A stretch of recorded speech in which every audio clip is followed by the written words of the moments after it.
Hold on, Mr. Rashid. Yeah. Give us a few more seconds.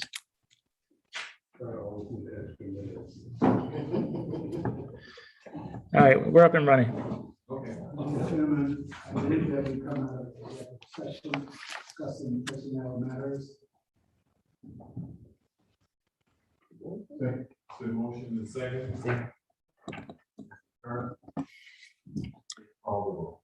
Mr. Rashid, Yes. Mr. Mays, Yay. Ms. Shahid, Ms. Sharpley, Yes. Mr. Silvera, Yeah. Dr. Harris, Yes. Ms. McDonald. Yes. I have 7 yeses. Yes, we're back onto the agenda. The next item on the agenda is approval of the regular board meeting minutes from June 19th, 2021. Is there a motion to approve the regular board meeting? Mr. Chairman, I move that we accept the minutes of the board meeting from June 19th, 2021. I second that motion. The second, second. This is the motion in second. Is there any discussion on the minutes? Hearing no discussion, Mr. Turner, would you please call the roll? Mr. Rashid, Yes. Mr. Mays, Yay. Ms. Shahid, Yeah. Ms. Sharpley, Yes.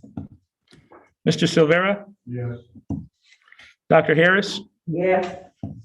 Ms. McDonald. Yes. I have 7 yeses. 7 yeses. So, the minutes of the regular board meeting from June 19th, 2021 is maintained.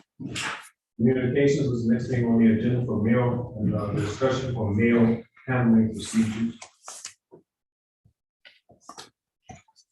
It was the president and the board, there was a memo that went out to staff to reinforce how we handle mail, and these procedures will also be included in library control policy. This memo went out from our deputy director, Mrs. Mudd, as of August 18th, 2020. 2 designated staff members, Mr. Turner and Ms. Love, will handle the management of mail at the East Cleveland Public Library. It is important that mail be well managed and the appropriate persons or departments receive their mail properly. We receive mail packages from 3 carriers, which are United States Postal Services, United Parcel Services, Federal Express. United States Postal Services mail should be retrieved and placed by the staff mailbox and a phone call placed to Ms. Love or Mr. Turner. If any package is needing a signature, please contact Mr. Turner or Ms. Love to sign the package. In his or her absence, please contact someone in the administration. If you have any questions, please contact the deputy. This will be part of the internal control once we get those policies. I have a question. In the third paragraph, in reference to Mr. Turner, will handle the management of the school public library. It is important that mail be well managed. How, I don't quite understand as to how they're going to manage it. Who will be receiving the mail as it comes into the building? The mail comes in through the circulation desk, and there will be a box or a delivery box at the front desk. So nothing changes with that. However, the mail that comes from the United States Postal Services and Parcel FedEx, a lot of times they try to catch a staff member at the garage door or any other place outside the building. Everyone will be directed to the circulation desk where any packages, any mail will be received in those spaces. Whoever receives it at the circulation desk, because we don't know what time they're coming in. Correct. Mr. Turner and Ms. Love are the only ones to receive that mail once it's set aside for them. Once it's received at the desk. Once it's received at the circulation desk. Are there any particular person at the circulation No, because at the circulation desk, it's different people scheduled throughout the day. But we have no scheduled time on mail delivery or packages. Right, so it's hard to just designate one person, but he might come in the morning, might come in the afternoon, might come in the evening. And depending on who's on that shift, they have a process. So you follow the process regardless who's sitting. And is the process, if you're going, in place, we never received that mail with note and record the time or sign in if they were one to receive that. That's an extra step, however, I'll talk to the employer, if that's okay. It's realistic.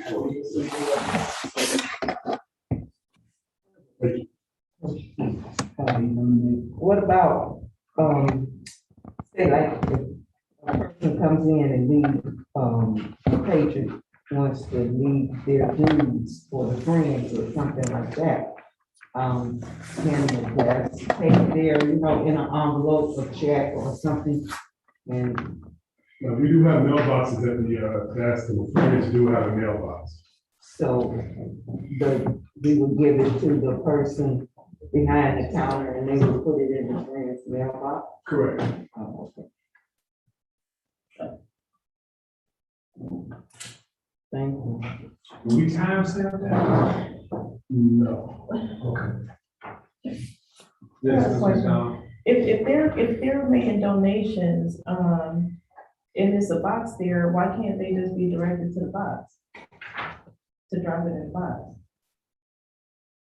Well, it's a few steps. You have a circulation desk where whoever's at the circulation desk will receive the package. No, I'm talking about the package, I'm talking about what she just, the donation. Oh, well, it'll go right into the mailbox. Yeah, so, cause it was, when you just said, somebody would receive it and then put it in the box, but if it's already a box, to keep the staff from handling finances, let them put it into the box.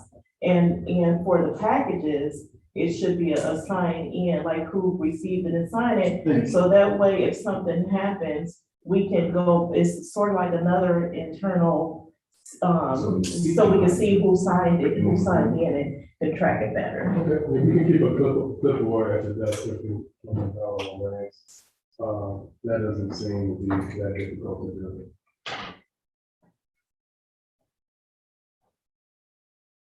Okay, we'll make adjustments to the handle of that. Yeah, thank you very much. Thank you. For you, comment. Okay, so does that conclude communication from the So next item on our agenda is the president's report. I'll just give a little brief feedback as far as what my written report, but I went to the National Railroad Museum. And it was overwhelming. I mean, there's a lot of information there. And it gave us, and I was kind of looking at it from the perspective of what we want to do as we expand. And one of the things that I had a great deal of thought about is that I'm tired of hearing about the chapter of our journey, the slavery part of it. What happened to the 60s? Where are we going now? And so as we move forward to make decisions about our expansion, I would like to put my personal input in along with everybody else to decide how we do this, but I would like to spend the briefest amount of time on slavery and go to the world, how we transformed ourselves from the 60s to how we got to the best we had. Because the 60s was a wonderful time for us. We were wearing our sheepy, we went back to trying to find our natural roots and accepting who we are as a people, and then something happened. Something that drastically changed us, and it seemed like it happened all across the country. Because look for our sheepies now, and for natural, I mean, now we're starting to kind of get back to, but it's not like it was 60s and 70s.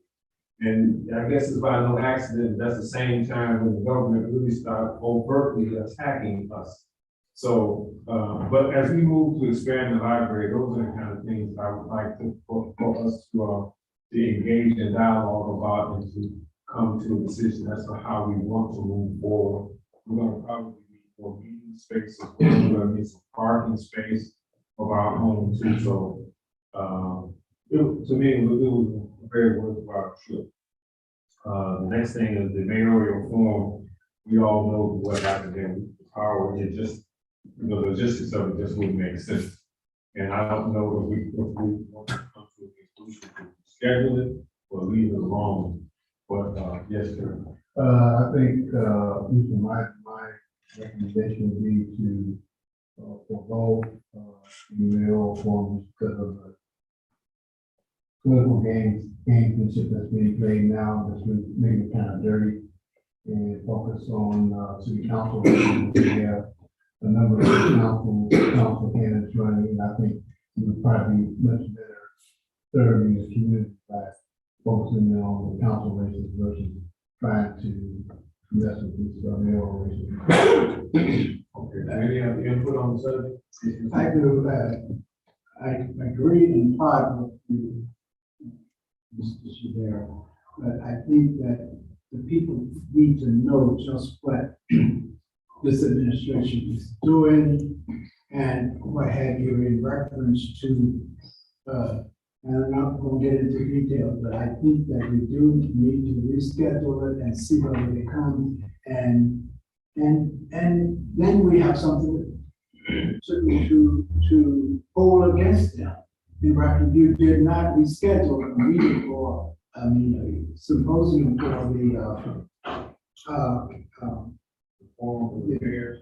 mayor candidates, and they did not attend. So why would we put somebody in office that would totally disrespect the public or what have you? But that's not what I do feel that we should have a report. But have said that, something I take some exception with in reference to, if we do not, history is a true written record. If we do not remember our past, we are bound to repeat it. So let me just take a minute and say this.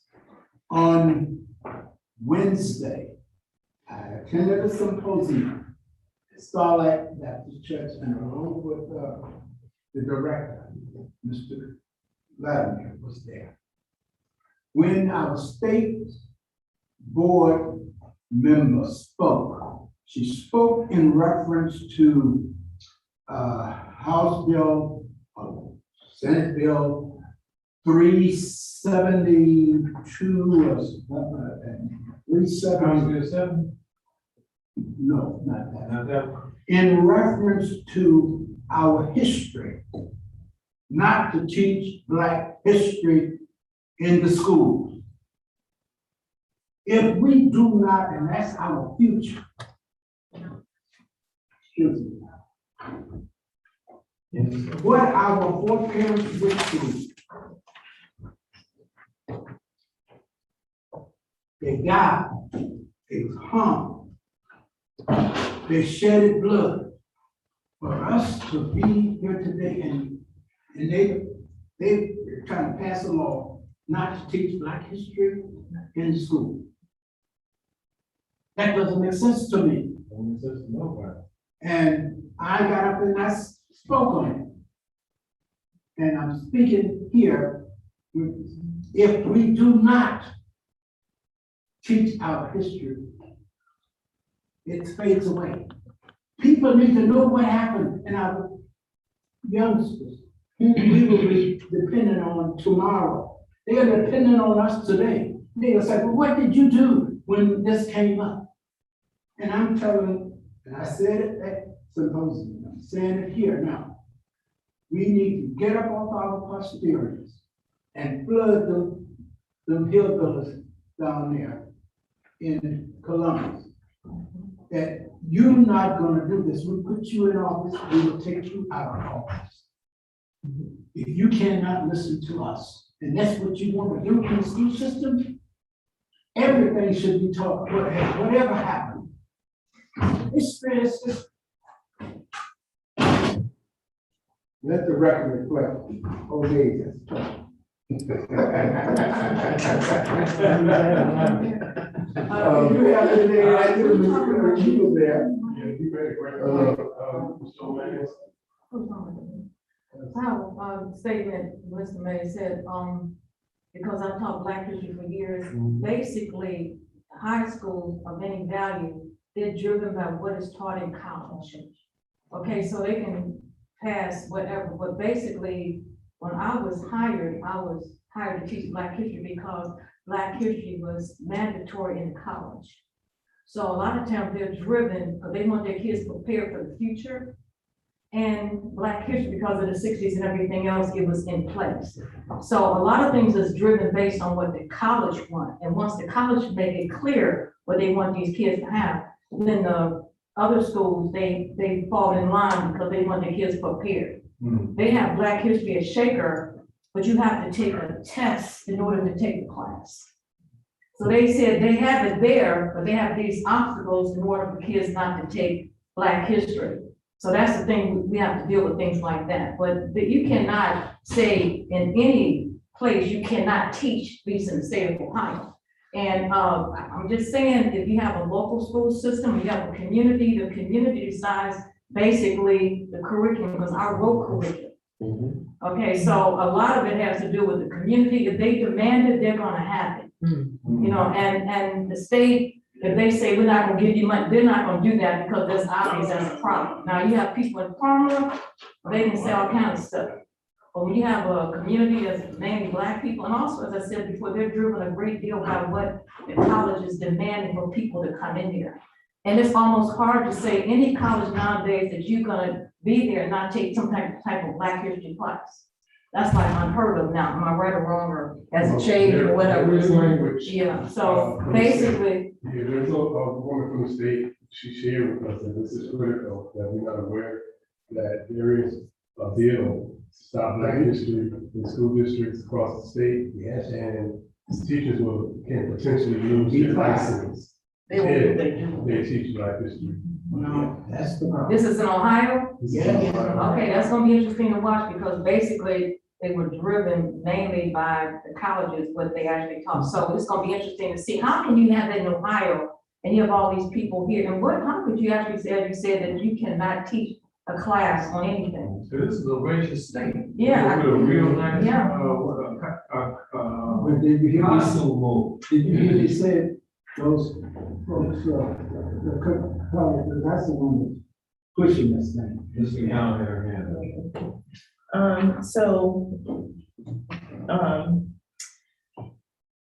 So this is, what people are coining it as cancel culture. Yeah. Right, what they're calling it. A lot of the times, in colleges now, how they're doing it is as electives and not required curriculums to a lot of courses, which kind of takes that, what you were saying, right, takes away. And when we look at this from a legislative standpoint, from the state level, we have our, communities like East Cleveland and others can stand up. But when you look at who's in office now in the Senate, that's going to play a huge part as to what happens overall with our, in the state, and how this bill passes and so forth, because it's majority, if not all, Republican sponsored, I believe, correct? Yeah. So that's going to be, that's going to be one of our harder issues. Now, when it comes to the East Cleveland Library and our standalone and other things like that, I'm looking at it from, how you try to stay ahead of the curve about what's coming, and we have this library here. So what can we do in terms of curriculum? What can we do in terms of field trips? What can we do in terms of things like that? In case something happens, we can stand alone and offer, things here. So to have another support system in case it doesn't pass. And this could be an initiative that is taken across the states to various libraries. And maybe we can be one of the libraries who starts a program like that, where we do field trips, or we do, teachings, have different people come in and teach classes and see if the, whether it's the after-school program or whatever, however we decide, if we decide to do it. But that's another way to combat what's happening, because I'm just really afraid that there's going to be this might make it, because I'm really afraid of the elections and how things are going. So to be proactive as a library and resources and finances that we have, and of course, land we're trying to get, or buildings something that we can purchase, something where we can start a course of our own action to keep this kind of thing going. I think that's one of the advantages and the blessings that we have as being an independent library, because we're controlled. People in this room is control of where we go and how we get there. And I just want to go back to my, I want to ask one question. yes, please. If they're trying to cancel Black history, are they trying to cancel women's history? All this other stuff that's in place, because there's more Black history is taught in schools, because they have like, other minority, but I know they have women's history that's actually taught elsewhere. Are they trying to make the same move in that direction as well? I'm not cognizant of what's in the bill, but that was the thing that was pointed out, Black history being taught in the state of Ohio. But they were talking about trying to bring about Asian history into the fold, as well as Native American history, because they've been eliminated, especially the Chinese history and what happened to them. They were moving in that direction at one point, trying to include everybody. So it's kind of, But it's funny, though, the people that did all of this to everybody are the very ones that's trying to hide. I mean, they basically want to stop talking about what they have done. That's what they're saying. We don't want to talk about what we did.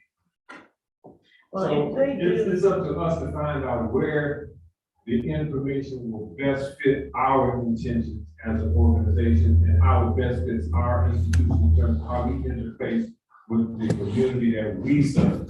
And they can do whatever they want to do. Our battle is to try to do whatever we can to help. In the final analysis, we control what happens here. This is just one entity.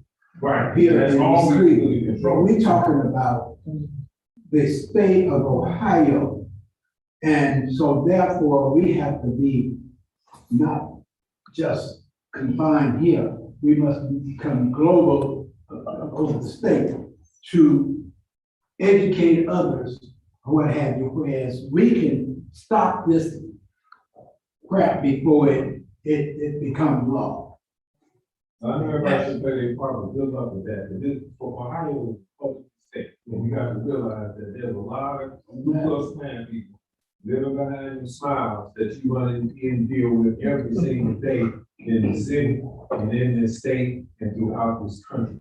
And so there's certain things that we can have an effect on, and where we can, we should, and work as hard as we can. But we're fortunate in the sense that we can control discipline action. So they do whatever they want to do outside. We will work as hard as we can to try to have influence on what we should fight hardest to control is our own house.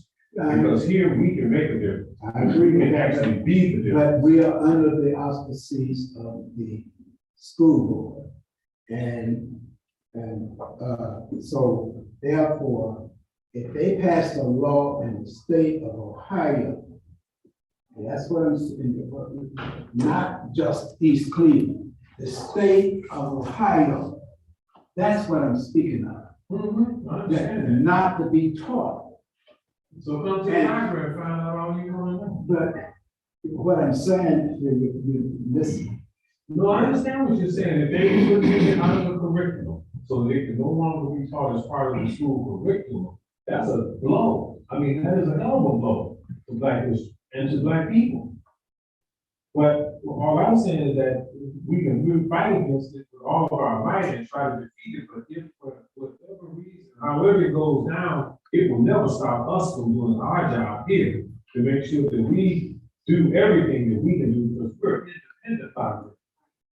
and we didn't teach Black history to the sixties anyway. That's So what true. was they knew a lot of people, Black history, Black people did before it was actually put in the school. So Yeah, each one teach one, and so it's gonna happen regardless. And they're doing a disservice to the kids because they're not They sure gonna are. live their whole life in Ohio. That's right. They're gonna go to other progressive states and they won't fit in. They're gonna look like fools. Exactly. Because they won't have any knowledge of them. In fact, by doing that, they lose knowledge of themselves. Right.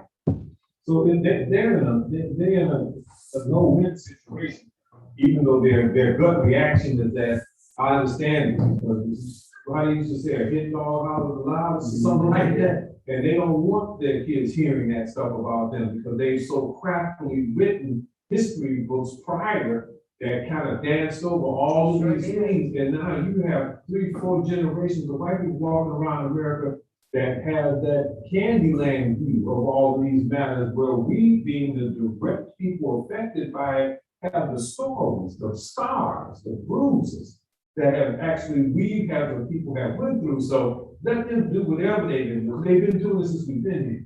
But at least as an independent source library, we can always do whatever we can to make sure that the true story survives ABS. But let's face facts.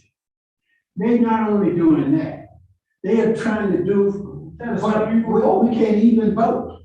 So now we're sitting here, we're going to day after a while, we right back to where we were before. But to tell you something about America, because if this is supposed to be a democracy, how could it even be legal for somebody to actually pass legislation so that a member, a part of this society cannot vote? How can that be legal? Can I just please elaborate on this? This is, but see, this is where I'm just gonna be honest. The glamour that came with Barack Obama and a lot of these other presidents, this voting issue has been there forever. Ever.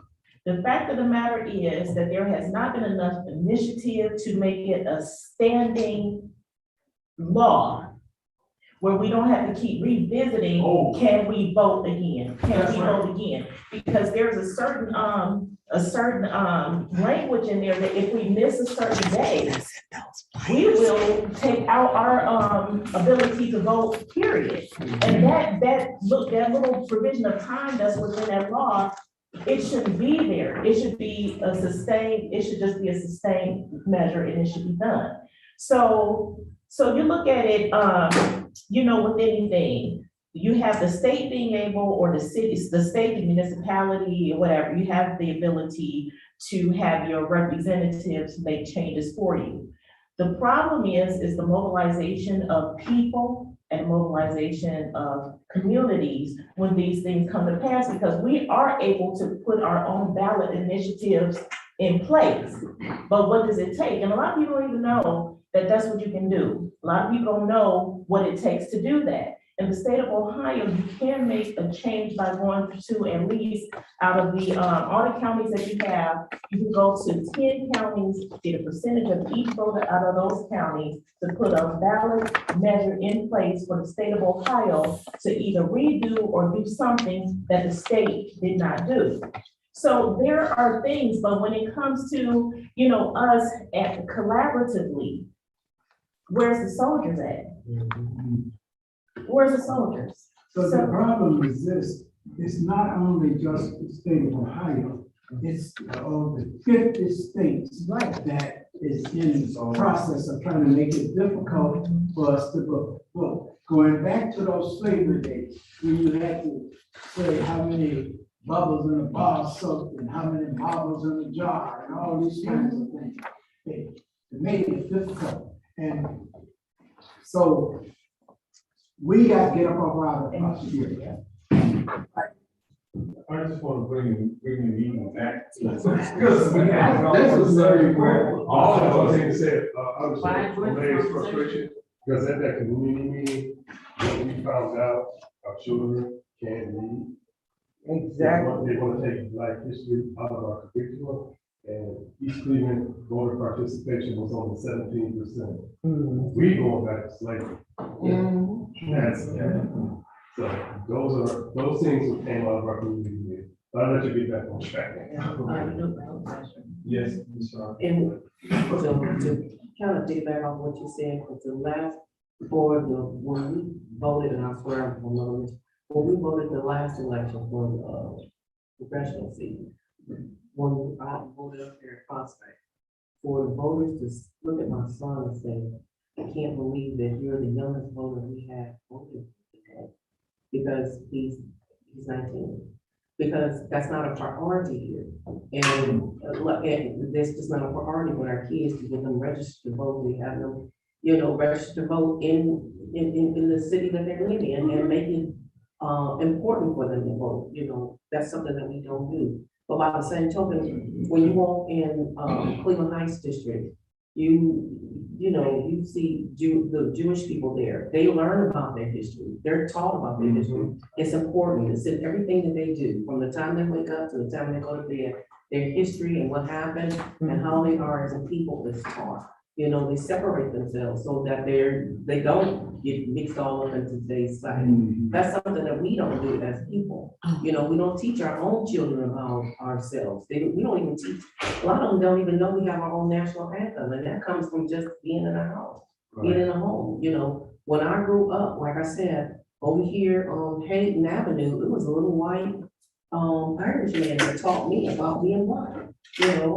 He made us learn, lift every voice and sing. We had singing competitions, based on that, who sung it the best. He broke us down into the African tribes, the Zulus, the Shantis, and we had to study about, Africa and who we are, and Malcolm X and all that other stuff, because it wasn't taught. And it's like I say, the irony of it was taught by a little white Irishman. But that's the difference between us being in the community and being at the library. We have a prime opportunity to, if they're gonna take it out of the schools, then we have to make sure that in our community, that, we bring it, you'll find it here. You have your expert. You should have had me. Ms. Shahid. She was my first black teacher. Yeah, she The mic was at the learn the whole thing. the whole thing, and it's funny. Like I said, the Miss Shahid's class, she don't remember, but during the class, one of the things that we did in the classroom was the cultural differences between what was taught and what, Caucasian thought about us and vice versa. So we had classes from, like say, way out, I forget where they were, let's say, Upper Valley or whatever, come to East Cleveland. East Cleveland was transferred out, and all day long, they walked through the schools and, to interact with people, that were predominantly the other. And in the Chinese class, she created a safe environment for the kids who were there. My kids there to ask about, the weird things that they thought of Black people, where your color come on, just stuff that you be like, well, really, you really think that? You really think I got a tail? Just all this other stuff, but that's what they were taught. So, that was something that I guess created a big, vast learning experience for them.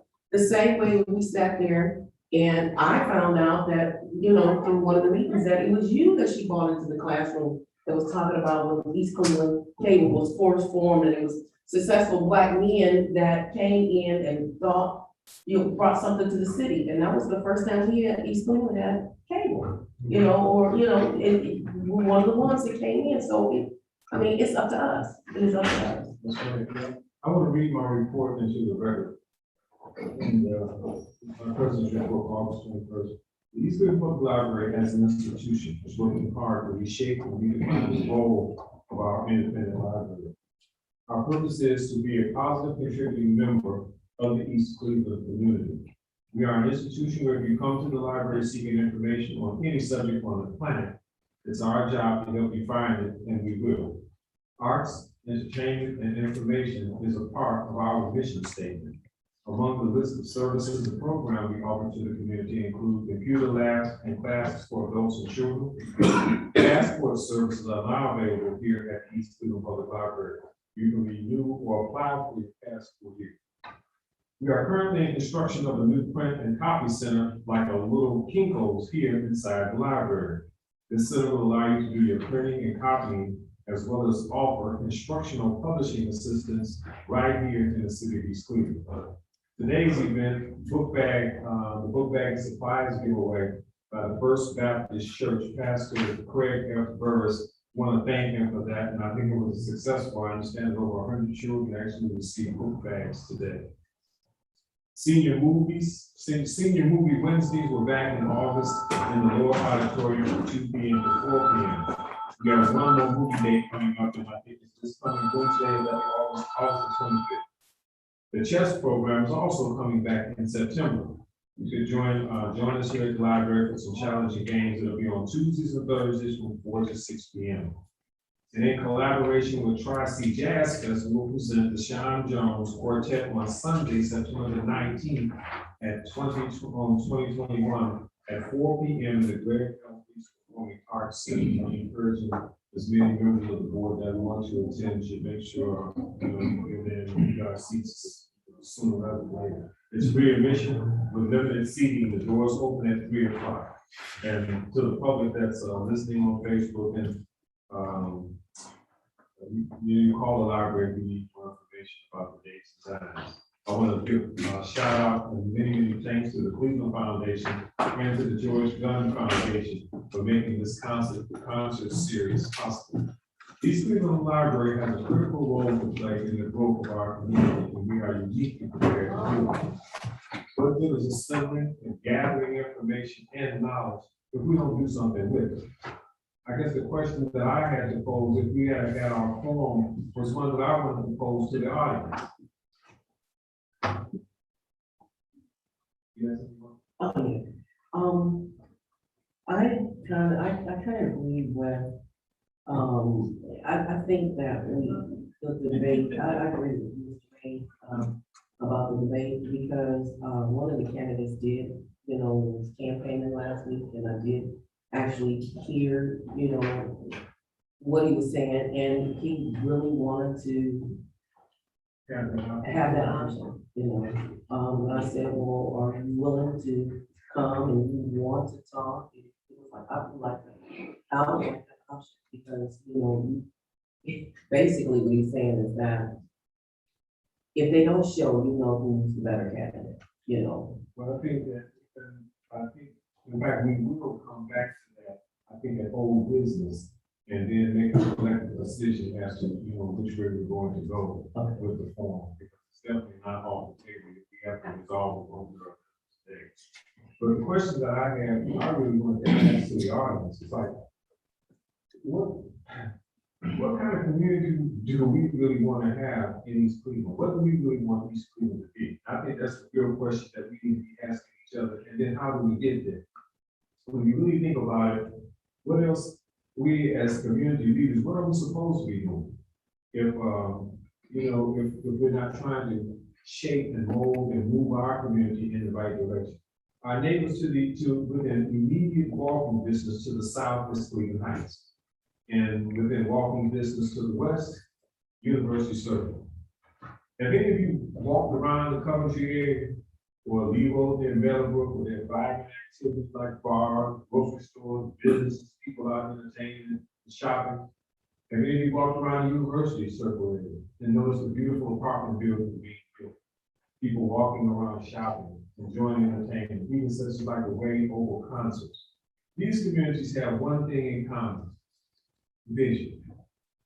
They have a vision, and then they create plans to make their visions realities. Think about this. Forest Hill is a beautiful park system located right here in East Cleveland. It can be enjoyed within walking distance from almost anywhere in East Cleveland. You can walk from Forest Hills Park. Patterson Park one time was a recreational playground for kids. Kids as far as the eye can see, from all the way to Hayden, almost all the way down to Carver. Tennis courts, basketball courts, baseball down. All these things going on every single day. Not walk down in the world.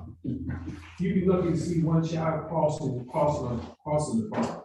It's something wrong here about the way that we're running our own community. And RTA, the transit system for all of Greater Cleveland, the red line starts here in East Cleveland. And I intentionally choose to think of Windermere as the beginning of the line instead of the end of it. Right now you can walk to Windermere. It's a transportation system that can take you to Public Square, downtown Cleveland, and many points in between, or the Cleveland Hopkins International Airport for worldwide travel. We have the kind of built-in assets which at one time made East Cleveland the premier suburb of the city of Cleveland. And let me remind you, just in case anyone has forgotten, East Cleveland is a suburb, not just an extension of Cleveland.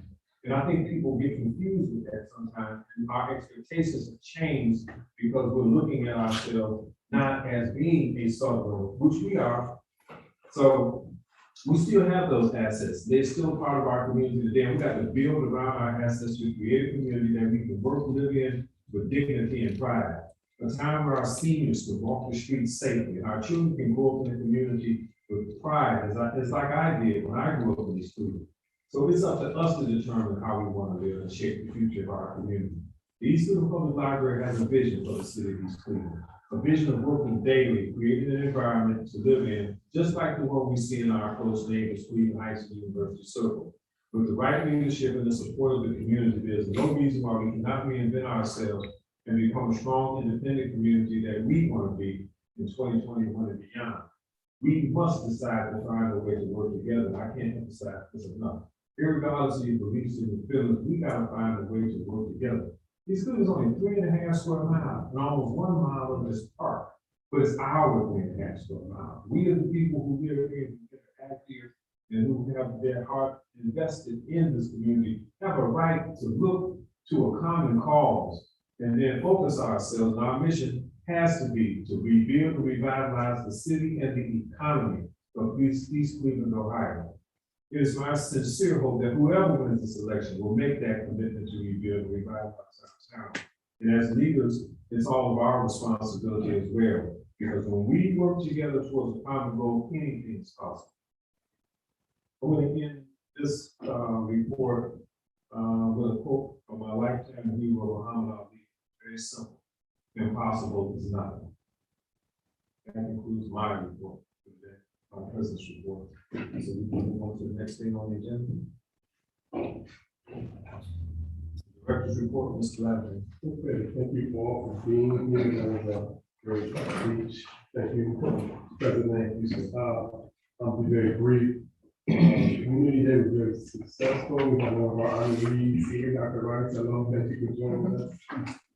Summer Reading Club was very successful, although we did not have many children in the building, but we did engage the children in summer school at the school district. So we were to get those kids engaged and signed up, so that went very well. The upgrades to the building, they're moving forward. If you all came through the front entrance, you all see the new carpet, looks very good. The teen area, the carpeting is complete. So most of the carpeting today is about 80% complete. What's remaining is the print center and the installation of the actual hardware for the print center. The Carnegie air conditioning units, that work will begin on Monday, 23rd. So we had additional compressors failed, so we're getting some costs around that. But the initial repair around the air conditioning units was paid for by funding from the Cleveland Foundation that the board had already approved. So also safety guardrails are being repaired, electrical repairs of the building, all of the painting has been completed. Ross and Teresa will give an update on where we are with the copy machine. Library did pass its annual fire inspection testing with no repairs needed. And there's some few little repairs that we have to the fencing outdoors. So that concludes the director's report. Mr. Chairman, Yes, sir. before I move to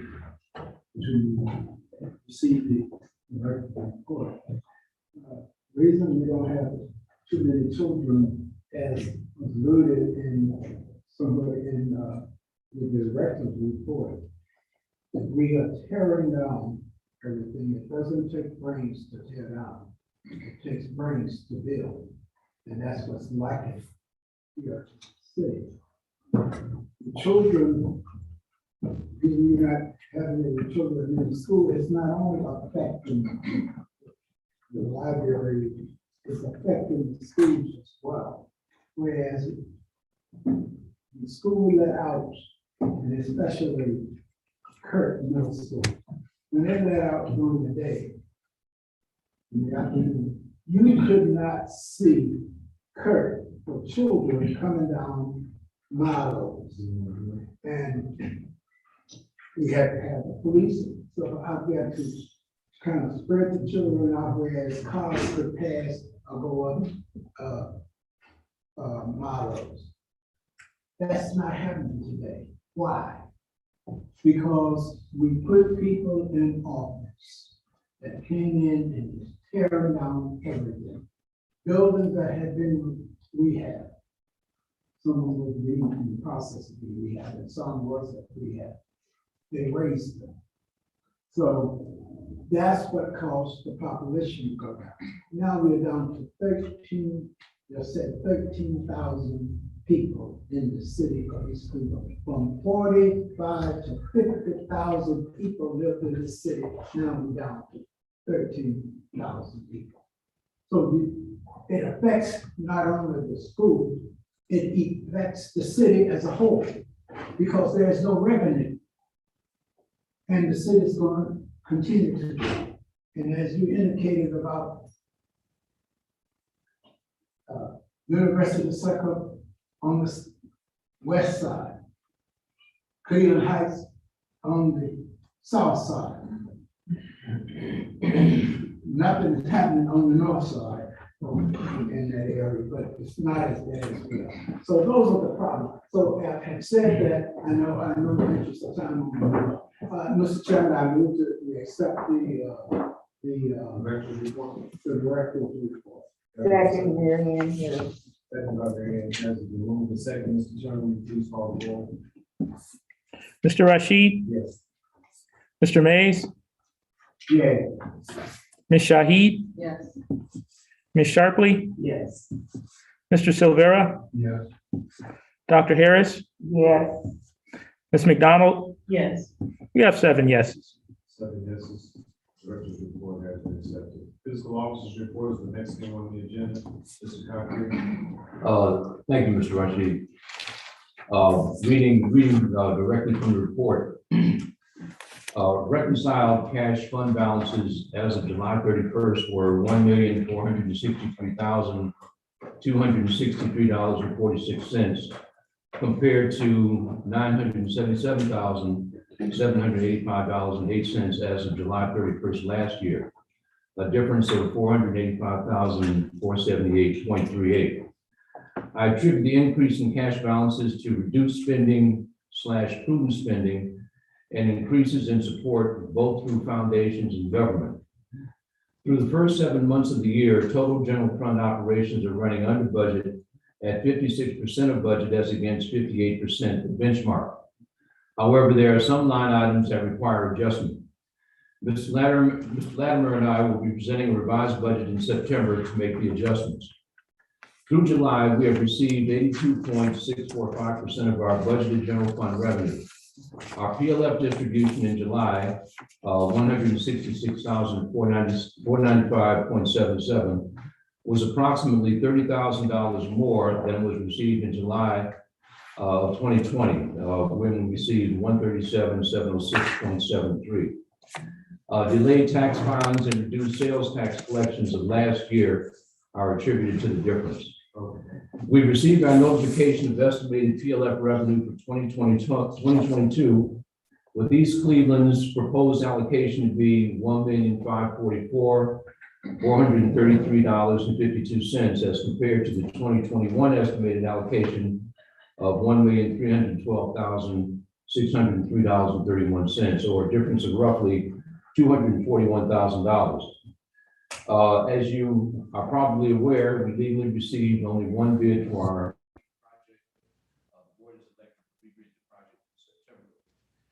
Lastly, our print copy center is on the final stage of development.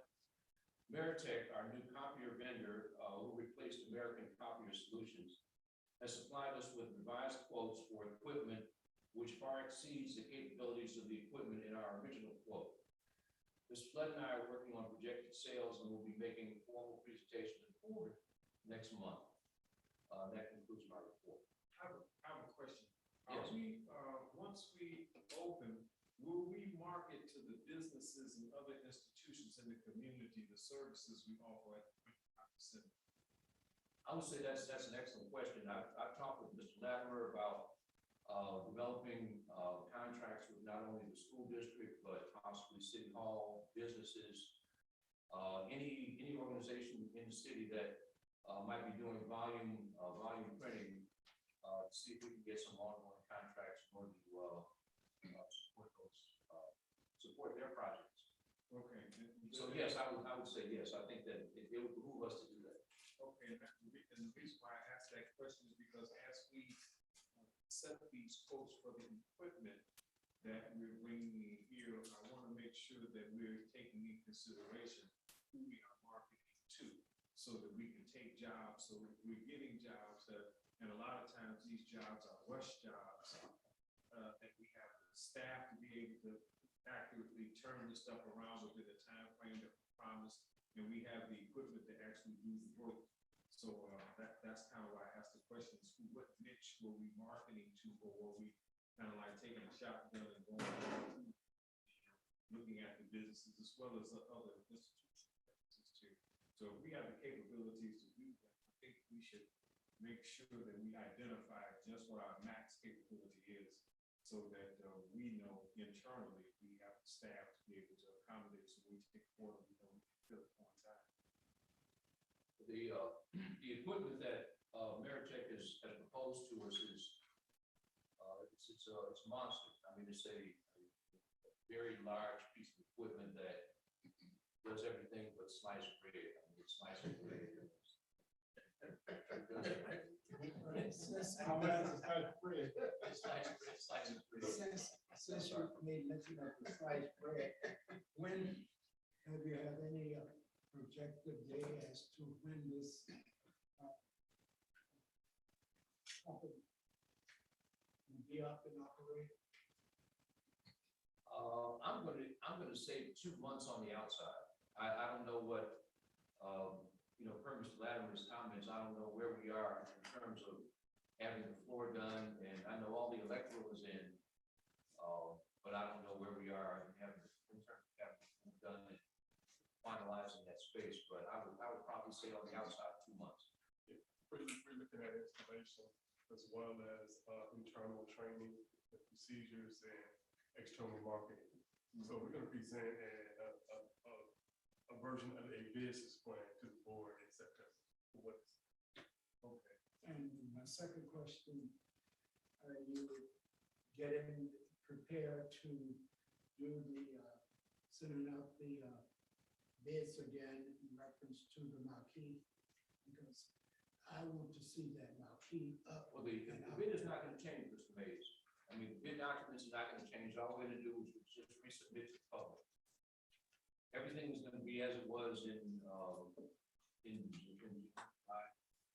the last time we went out to bid. I'm not making any changes to the bid documents.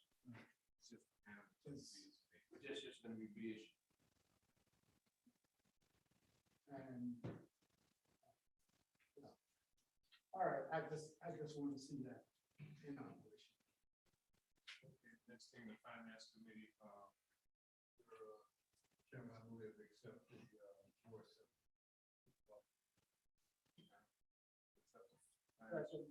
and second. Any further discussion on the matter? Mr. Turner, would you please call? Mr. Rashid, Yes. Mr. Mays, Yay. Ms. Shaheen, Yes. Ms. Sharpley, Yes. Mr. Silvera, Yes. Dr. Harris, Yes. Ms. McDowell, Yes. 7 yes. 7 yeses. Fiscal officers reported. Committee updates, finance committee is up first.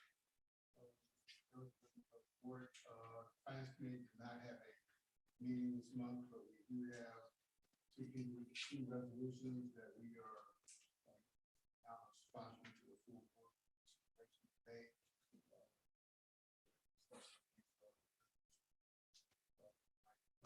To them.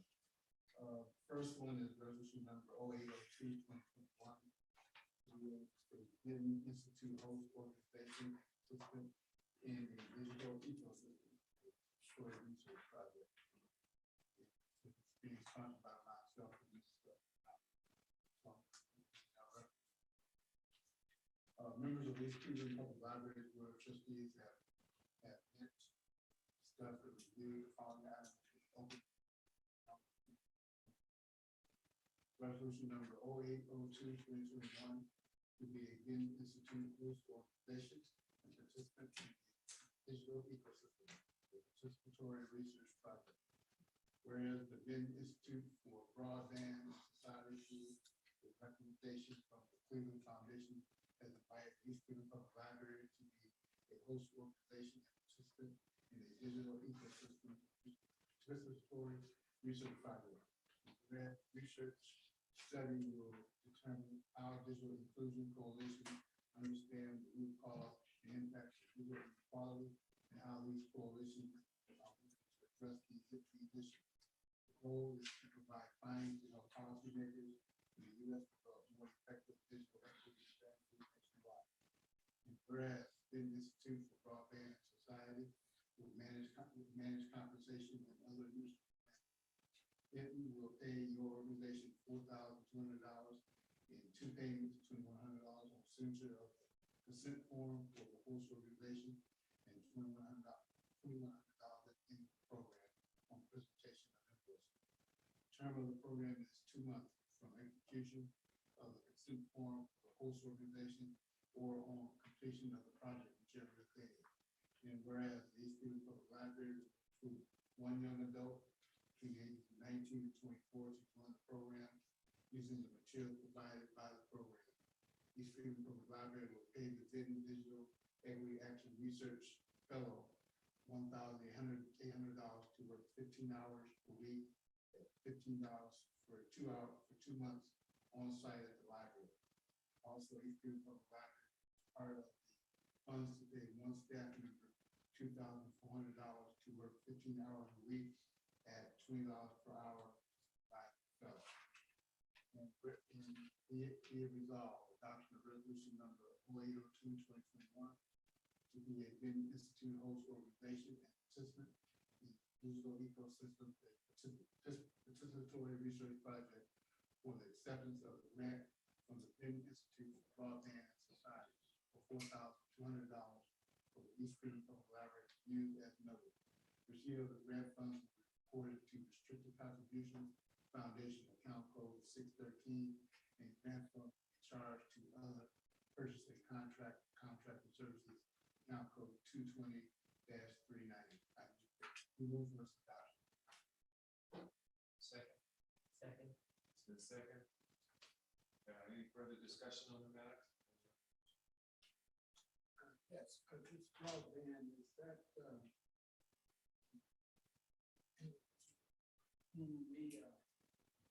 net with some kind of. No, it's indirectly related to that. However, this is more of a general overview of the back broadband down here in this region. This partnership is, of course, recommended by Cleveland Foundation.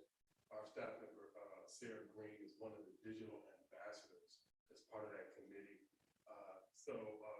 We kind of, our hands are tied to participate, but this is a great thing.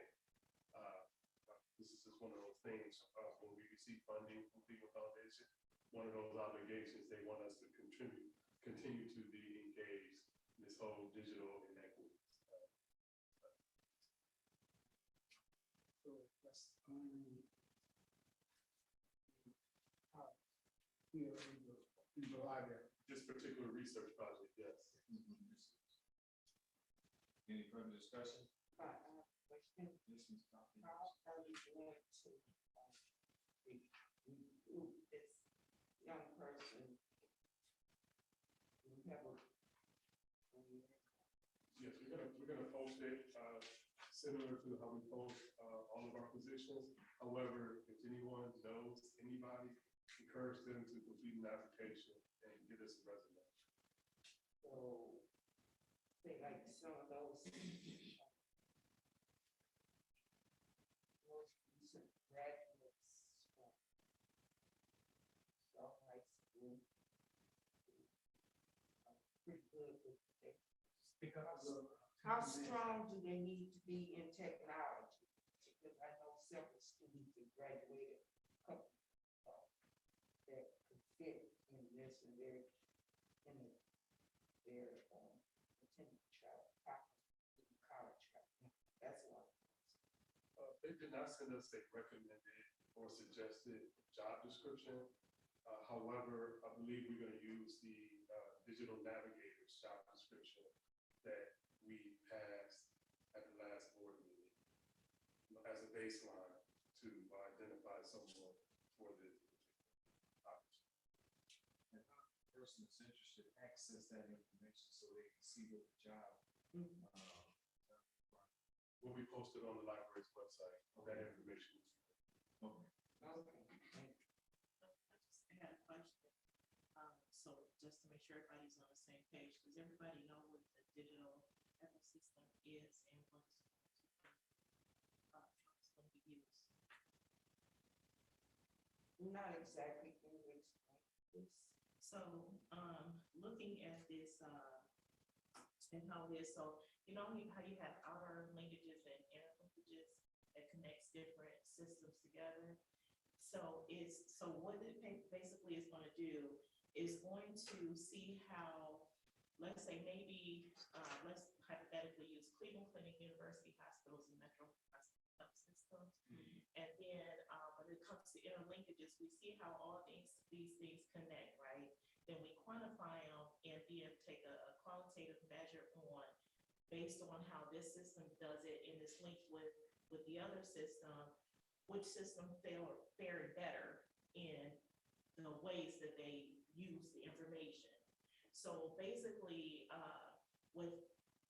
for the person for this position, I believe it's not just understanding how systems work, but looking at it from a point of organizational linkages to see who's doing what and how does it fit with whatever research they're trying to do. So they're kind of connecting everything electronically. And then So does that suggest that this person needs to have an advanced knowledge in computer science? yeah, I think computer science is the thing. Data collection, maybe statistics somewhat. How in depth, I don't know because I don't know, they weren't specific in what information they're looking for, but at least the ability to obtain it. They did provide us with a job description. Exactly. I don't have all the details. Ms. Green sits at the table on this particular initiative. And I'm sure she's going to be working with not only this library staff and recruitment, but also some of the organizations, Cleveland Foundation. And I'm sure it's going to be Cleveland State, Case Western, and other colleges and universities. So this information more than likely is going out to those college students. And they'll probably drive them to these particular libraries where this particular fellow or this position. Okay, that makes sense. Right. Is there any further discussion? I have another question. Yes. So this is in addition to that $50,000 two-year position? Yes, that's it. Yeah, This is something totally different. Different, Mhm. okay. People just keep saying. They send a check.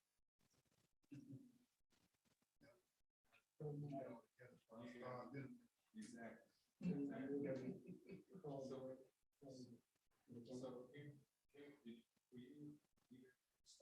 No, I just said, I moved the call for the vote. Oh, yes, Mr. Attorney, would you please call the roll? Mr. Rashid, Yes. Mr. Mays, Yay. Ms. Shahid, Yes. Ms. Sharpley, Yes. Mr. Silvera, Yes. Dr. Harris, Yes. Ms. McDonald, Yes. 7 yeses. 7 yeses, resolution number 2021 passes. Also wanted to say too, having the library participate in these type of initiatives helps keep us on the cutting edge. We don't want to be like the rest of certain organizations that their infrastructure is outdated. Mr. Chairman, So I move the director out of order, had the discussion We done passed the resolution, so we must move on. Hey, we have another resolution on the agenda. Mr. Chair, Yes, sir. resolution to accept the grant from the Greater Cleveland Food Bank in the amount of $1,523.86, being sponsored by myself and Ms. McDonald, full board for consideration. Do we have anyone on the board by myself? Do we have anyone on the board? Myself and Matt. Gerald Severa. We're sponsoring this. You said Gerald Severe, and I said Mr. Dowd. But I know you said myself. Oh, I got it. Okay. He's not only picking on me. I didn't know we had anyone on the board. All right. Okay, come on.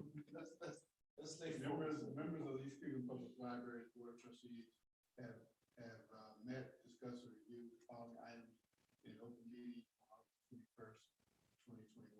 Resolution number 0803/2020. Accept the grant from the Greater Cleveland Food Bank in the amount of $1,520.86. Whereas the Greater Cleveland Food Bank has been a longtime partner of the East Cleveland Public Library with a shared interest in helping the community. And whereas the administration of the East Cleveland Public Library is making recommendation to the library trustee to accept this grant of $1,523.86.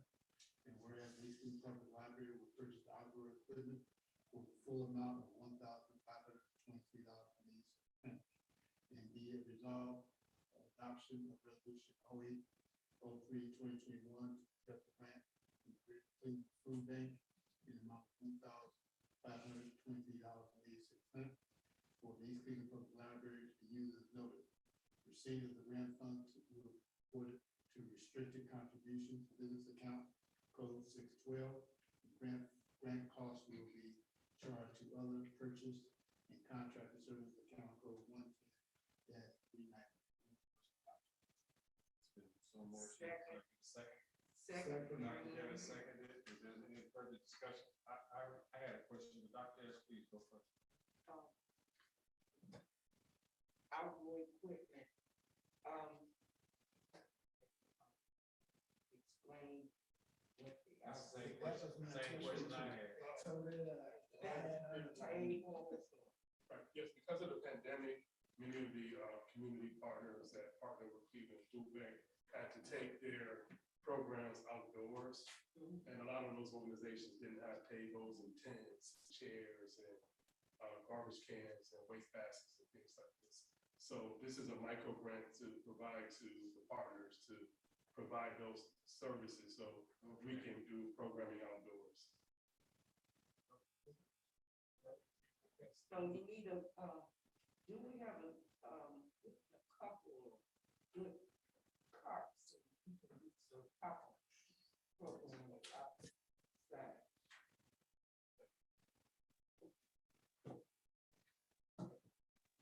Okay, any further discussion?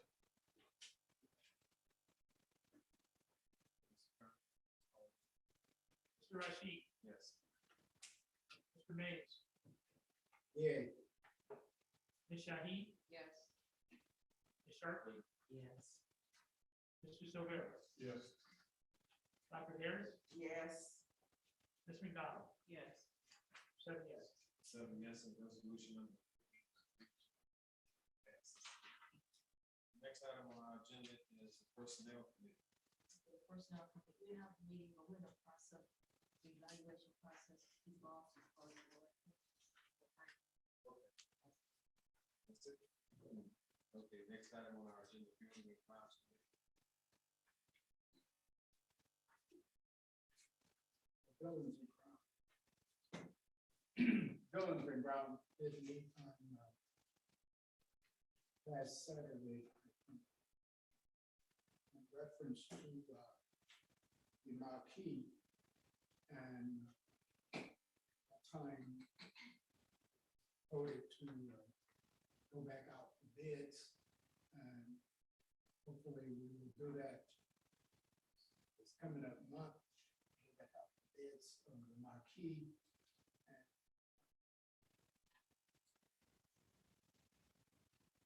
we had, well, let me just put it on the record. We had 2 people to bid, but we only received one, and the other one was here on the premise, but we was not cognizant of that particular bid until later, after we had met and awarded the contract to another bidder. So after we found out that we did have another entity bid, then we tabled and to go back out for bids. That's why we're going back out for bids now. And I hope grace of God that we do get the marquee, and this time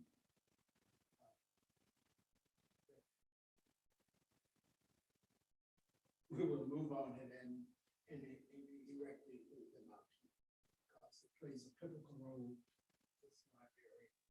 And secondly, we also discussed in who received mail when it comes in to the desk, and it has been discussed earlier, and I won't elucidate on that because the director has shared with us, the board, how now they are redirecting the mail, how it to be received. You have to see that this doesn't happen again.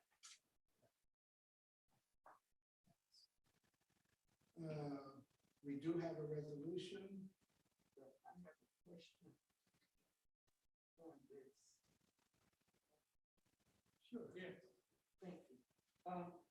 So, the bid that was not recognized, was it hand delivered or was it mailed by US mail or FedEx or Yeah, whatever? it was by FedEx, and it was the problem happened in-house. Okay, I was just wondering if it was hand delivered or No. whatever. Because it said they have to follow the process. If it says they're supposed to be mailed, it should be mailed. And But they can hand deliver them, bids can be hand delivered as well. in the write-up or whatever, it says that they can be hand delivered. They can be hand delivered. Bids can be hand delivered. But that wasn't the problem. The problem was it was delivered by FedEx. But in-house, Okay. where the problem existed was in-house. Okay. And that's why that we had discussed with the director he had put, policies in places now how the mail is to who received the mail. So that's why you heard him allude to that earlier. We discussed that as the mail now is to be received. Thanks. Any further discussion on?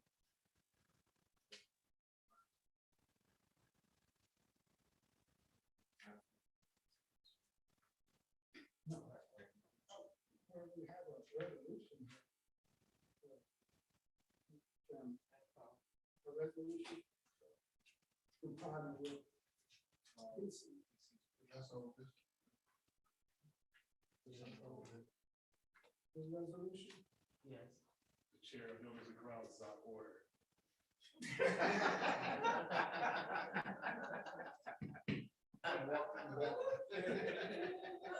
When it's in my packets, I just saw it. Get back on track.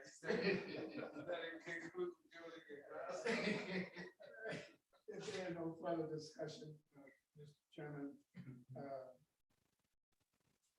other concerns, the resolution Brown report. That's it. Okay, thank you very much, Mr. Davis. We'll move on to the next item on the agenda, which is the Library Services Committee. Library services, thank you very much for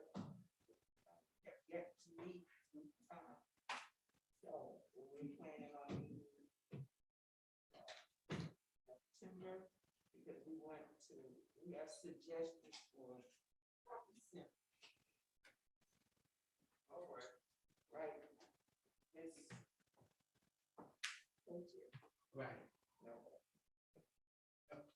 Okay, so we'll revisit this in September. Already, next item on the agenda is strategic planning committee. There was an update, Ms. Green sent that out before she went on vacation. She sent it to the board for review. However, there's a update, I think it's third quarter's turn, on Facebook and on YouTube. But we'll send a direct link to all the board members. Okay.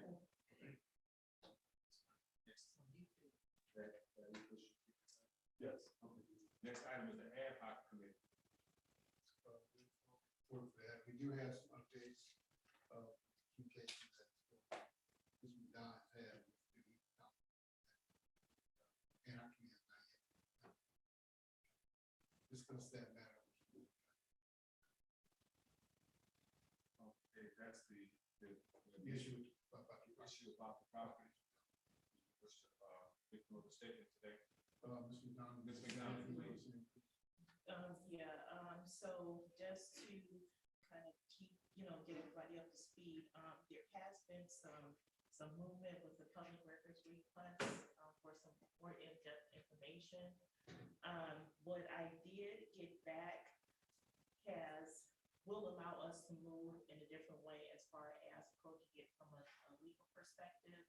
We have, there are several things that we will talk about implementing and looking into, which is adverse possession, and to try to put in a petition for action. I think that would kind of get us, move us forward. I did speak with the attorney, and the attorney made some suggestions, but at this time, and so I meet with Mr. Severa, also in more detail to catch him up with what we spoke about. We're going to revisit this, but I can say that I feel that now we're in a better position to move forward what we're trying to do with getting the land.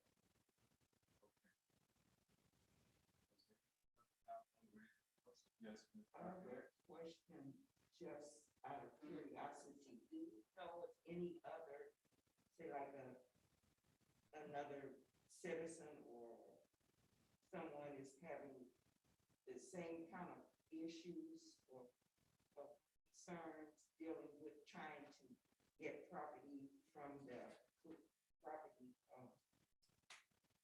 bank with the city? As far as identifying individuals, I couldn't say, but I think that to generalize what's happening is there may be an issue with the policy related to acquiring land through the East Cleveland Land Bank, which is what needs to be addressed.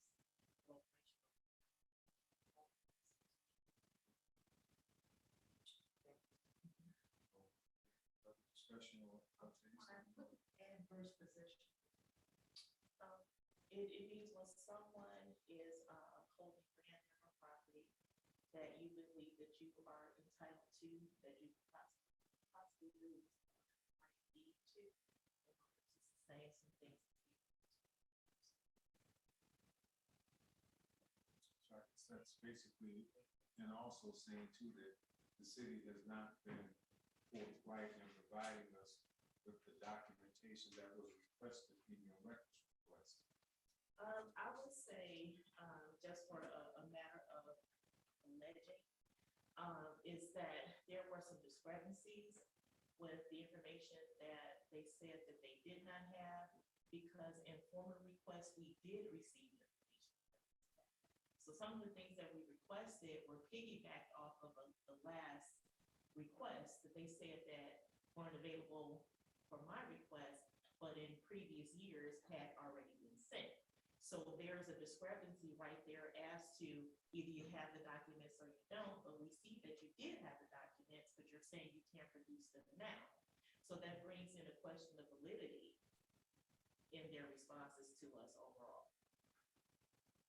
Is it in the documentation that you requested, I'm sure that it included a title or deed or something to verify the rightful holder of where this property the owner of it now, or in whose possession that it's actually in.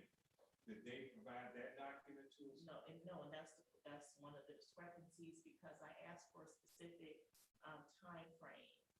And even if the land is even if the land is, the parcels, I should say, is in the land bank, there should be some recordings that the city of East Cleveland has that shows the transactions between the Cuyahoga County Auditor's Office and East Cleveland. So when I asked for information as to the acquisition and so forth, and to get a response back that those records were not available, that cannot be true, because then you're saying that this land does not exist. Right. I mean, wow. Just a ballpark guesstimate. How long do you think it's going to take, even if we have to go to court where to finally get the matter resolved? Because I mean, the simplest thing would do is for the city to allow us a straight approach to getting the land. Because I mean, we want to expand the library, and I mean, I don't know the highest and best use it could be for, especially where this land is located, other than what we would like to do with it. So if we were forced, and I mean, we would have to be forced, because they left us no choice but to go to the courts. How long do you think this might drag out for it to finally be resolved? Well, ultimately, I think it depends on what evidence is presented. I think that even when you talk about squatters' rights in terms of who took care of the land and so forth. So you have some things that there's 21 years, there's 10 years, and then there's 5 to 7 years, depending on which way we approach it, right? Which first possession or whatever. So realistically, looking at this, and this is just speaking from my research and what I have seen that has taken me all the way out to California with some issues with the property. With this property? With this particular property. I think that, I think that this is a time for negotiation, to be honest. Question, And I'll get back to I that. apologize, I had to step out. But anyway, in reference, I heard you, when I was coming in, you said, you had contacted someone and they said that, property didn't exist or something. So when I asked for records for the specific time frame, they said they did not have them. So even when it transactions, when anything from homes or land is transferred, there is a record from the Cuyahoga County Auditor's Office that shows that, correct? Right. And when I asked for that, they said they had no records. So you have to have records because there is land there. You did have the partial number. Is that I right? have everything that yes. And they said it didn't exist. That's No, what the they county said. said that they had no records of it, but you have to produce records that this transaction took place, or you're saying you don't have property. Exactly. You have the records, or you had a property, and then Right. you demonstrate it. And so they should have either said, they should have it as in the land bank, or either someone had You have, yes, required. you have to follow it. Every transaction is Right. followed. Now, there's two particular properties, two particular land parcels, I should say, that definitely raises eyebrows because of the value of it. Where I traced back to more than 5 years, almost 9, I believe I went back 9, where there was, a mortgage transfer in excess of $150,000 for one property and $126,000 for another, when the land itself is only valued at the most $7,000 per parcel or a little bit over. So from that, I've asked for documents pertaining to the demolition of the property, if that's what they're saying this money comes from. So that's what I'm saying, it's more to what we see before us.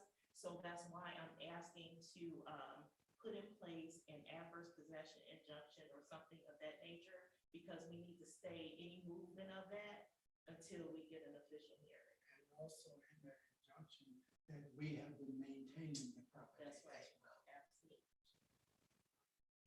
Dr. Rice is in the building, and I know that she has some records that may be helpful to us as well. Believe me, they're in my comments. I have Yeah. So, yeah, and, just to, and we'll get to her, to Dr. Rice with the comments, that's going to be key because I, number one, would need to know when those homes were demolished. Number two, it helps me trace the Cuyahoga County Auditor's activity.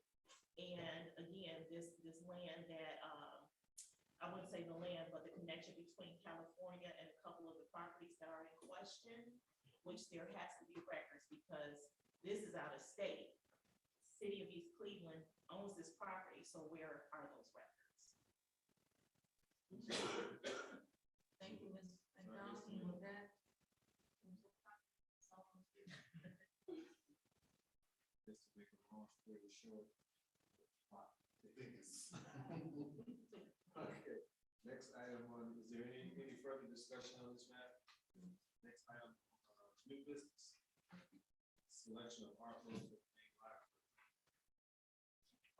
Briefly, the library owns a valuable collection of artwork, which is in the archives, and we would like the board to take a look at some of that at the next meeting, so we can have those pictures throughout the library after the renovation. So we have empty walls right now.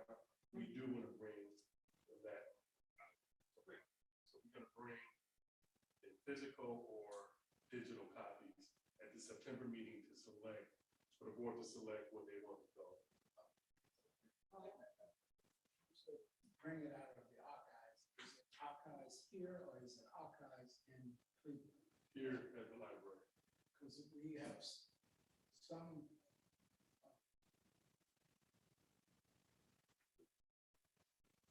or whatever. Presidential letters. We have the presidential letters that are at the Museum of Art. And we should have more than just the president. That's all. Ask,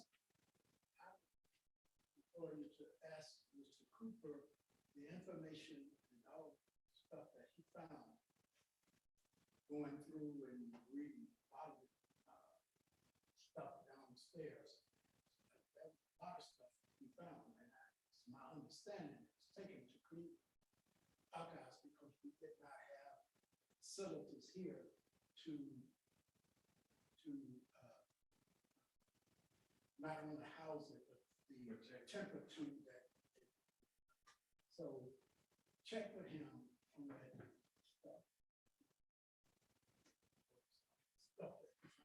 Well, that's my attention before, man, is I did check with Mr. Cooper. The only thing that he shared with me was presidential letters that were handed over for preservation at the Art Museum. So. That's not true. Well, more stuff with size letters. That was and he did. You aware about that? I asked about it at the time. He said the presidential ticket. Cleveland. Okay, we'll check on that. Okay, B, being the incoming mail receipt procedures, we've already discussed that earlier. Yes. Okay. Next item on our is old business. Sees the people.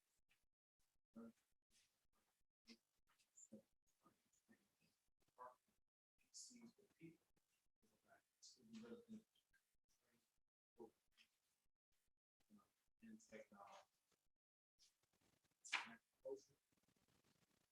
To what? To approve resolution number 4804/2021 Department of Receipts to provide East Cleveland residents with computer training, portable printer technology. That's a resolution, that's sure. Well, the document is here. You want me to read it in its entirety? That's the one No, that's the Department of PCs for people to provide student residents with computer training and affordable internet technology. Well, they told me that was an old one, that was the one I was reading earlier. I think I was just for old business. Old business. Oh, it's on the old. Okay, no, you go ahead and read it. Sponsored by you. This is the resolution number sponsored by Z. Rashid, co-sponsored by Old Maid. Yes. Members of the East Cleveland Public Library's Board of Trustees have met, discussed, and reviewed the following items in open meeting on August 1st, 2021.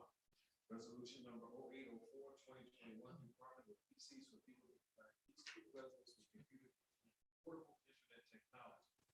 Whereas PCs for People in the East Cleveland Public Library will work with each other to serve low-income households by distributing PCs for People's affordable wireless internet through the use of PCs for People's partner portal at the East Cleveland Public Library. And whereas the attached memorandum of understanding is made and entered into on July 20th, 2021 between C4P and the East Cleveland Public Library, ECPL, collectively the parties, and be it resolved, the adoption of resolution number 0804-2021, Department of PCs for People to provide East Cleveland residents with computer training and affordable internet technology. You heard the resolution, what is your pleasure, sir? Can I sponsor? I have a gavel out there. Okay, I will sponsor. Resolution, what? Sponsor resolution, what? Resolution number 0804-2021. Is there a second? It's second, and moved and second by, who was this? Sharp. Second. There any discussion on the resolution? I just have some questions. I know at one point we were seeking some information from people regarding the technology being utilized, whether 4G, 5G, or how that was to home set up towers on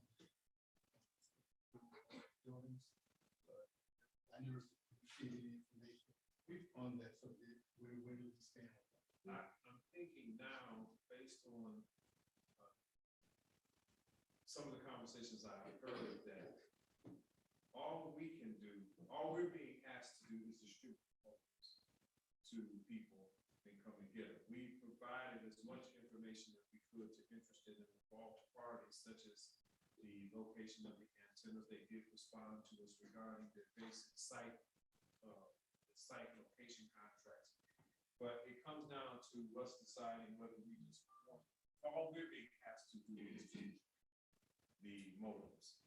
So from that perspective, we gathered the information that we could during the parts of our discussion, provided it to the individual that it should go to.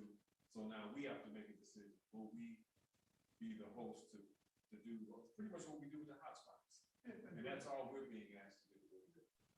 There was a question asked in reference to the, point is about taken, in reference to the,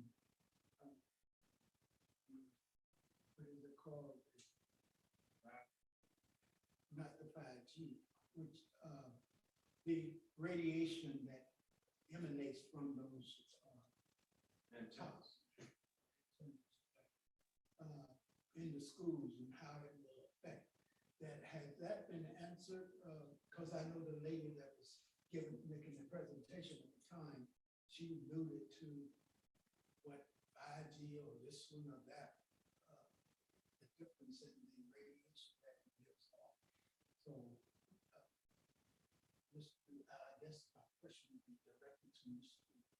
Vladimir or, in reference to the effect that it will have on our, these are our future, and we have to look at it. From what I've read and the things that I've studied, I think it is undeniable there is some level of exposure. But what we are being asked to do has no impact on how that happens. All we're asked to do is to distribute the modem so that people can actually have access to them. I think we provided as much information as we could to the various institutions with, antennas and the issues about the EMF and everything else. So that's all we can do is just be responsible to provide the information, but ultimately it will be for us like handling the hotspots. And I think we should do that. That's my opinion. Is there any further discussion on resolution?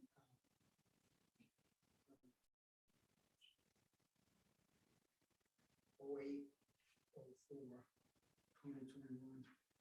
Are there any further discussion? Are there any further discussion? Hearing none. Turn over the poll account. Mr. Rashid, Yes.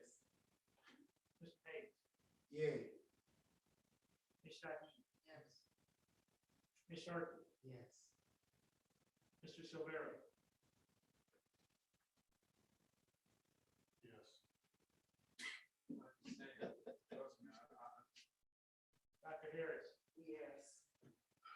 McDowell. Yes. 7 yes. Resolution 08/04/21 passed. That concludes our whole business. Next item on our agenda is audience participation. See, we do have.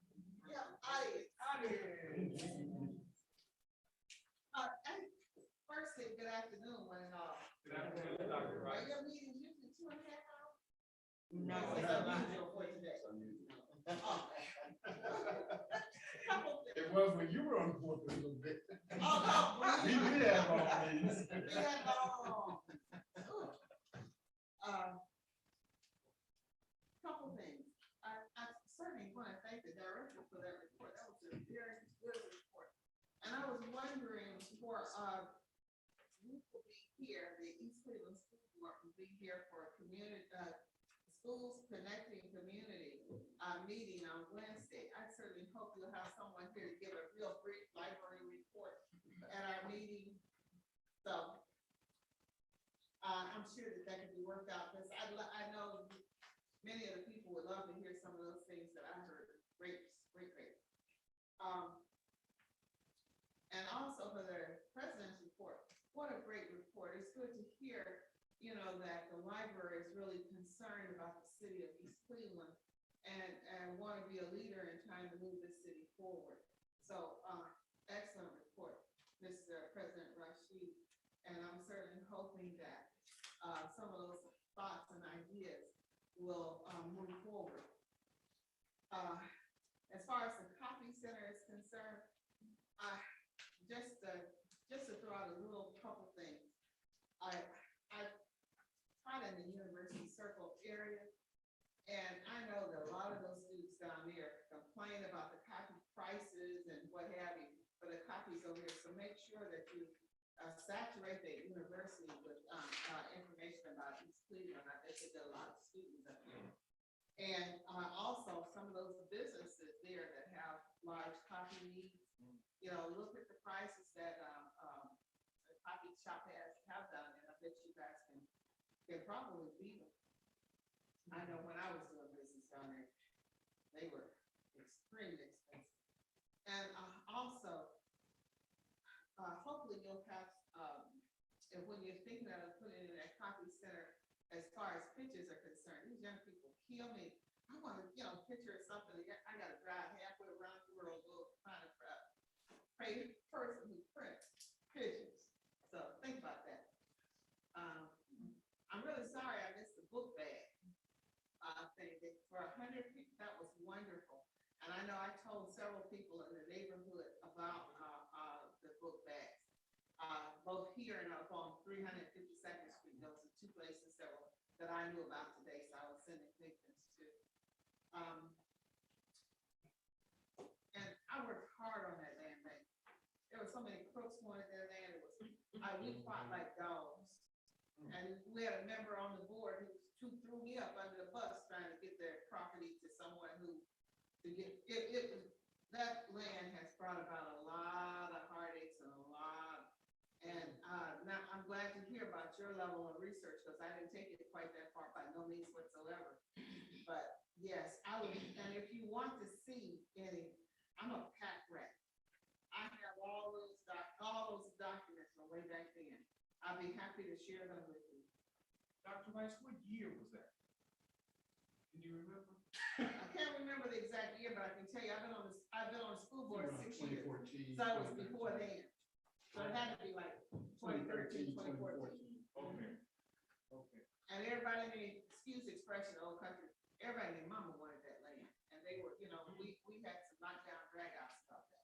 So I'm so glad to hear that the library is still, don't let that land go away. We won't. You know, I fought and fought hard. And then, you know, I moved on to the school board. But I really hope that this library will get that land and solidify it. And if there's anything the school board, East Cleveland School Board can do to assist, let us know, because we will be right there arm in arm with you. And then, my last comment, as far as the PCs are concerned, I know that I get a lot of calls at my home about, those towers that went up. As you know, that when the towers went up, the school board had nothing to say or nothing to do about that. But, we do have something to do with them, raising it to 5. That is, you know, if they drag their feet on it, hopefully we'll have school back control, before too long. And as far as those 5, I think it would behoove us to join together and have hearings on it. And let some of the experts from around the city, state to come in and talk to us about it so that we can go from a knowledge base. I hear the force is, you know, people are not too up on that, but people are really jumping off the roof about 5. Yes, ma'am. So, if you are all in agreement, maybe we can do something about having that type of town hall about 5G. Okay. I think those are my, all of the comments that I had, and I certainly want to thank you for listening, and thank you for allowing me to have my comments. Yes. I want to ask you something, because it takes a lot of time. Now I'm thinking about the schools and always how we can utilize our students. And it would be nice, and I don't know if we can do it, if I can have, we have 2 students or so as interns, research interns. See if I was gathering some.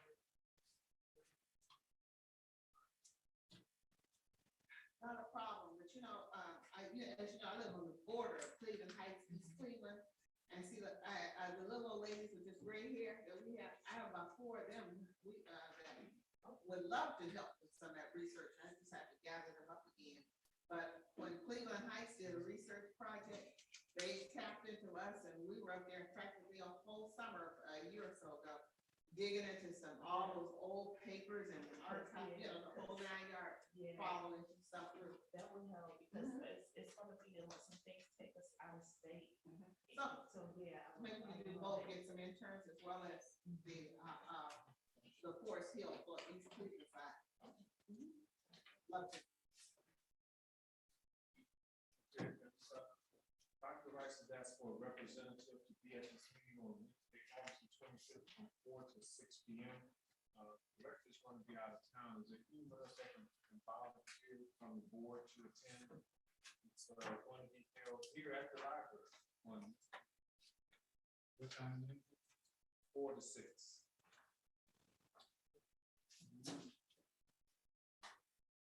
Okay. So they can give a summary of the kinds of things that you say that the library is doing and moving into. And the Cultural Center and all that kind of stuff. You know, just share for the residents. I can email it to Mr. Turner, a statement of where we're going, what we're doing, whichever board we would like to, either want to present it. Okay. Who's gonna, I can be your old age, one of the 2. I can be. I'd like to have somebody that says, yes, I'm going. I'll do it. Okay. Thank So we'll have those talking points for you. Okay, okay. And I'm just as excited about that copy and print center as you are. I think it's gonna be a real thing.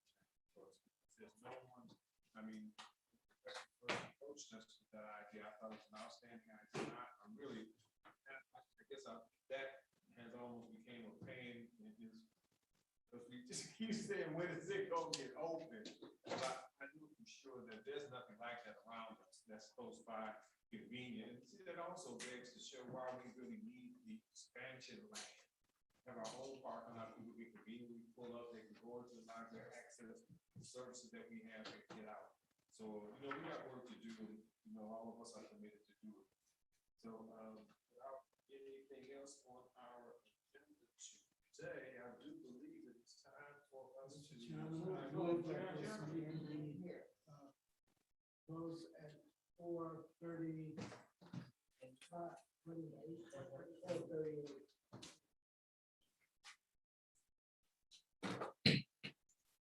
Thank you. Meeting is adjourned. Thank you.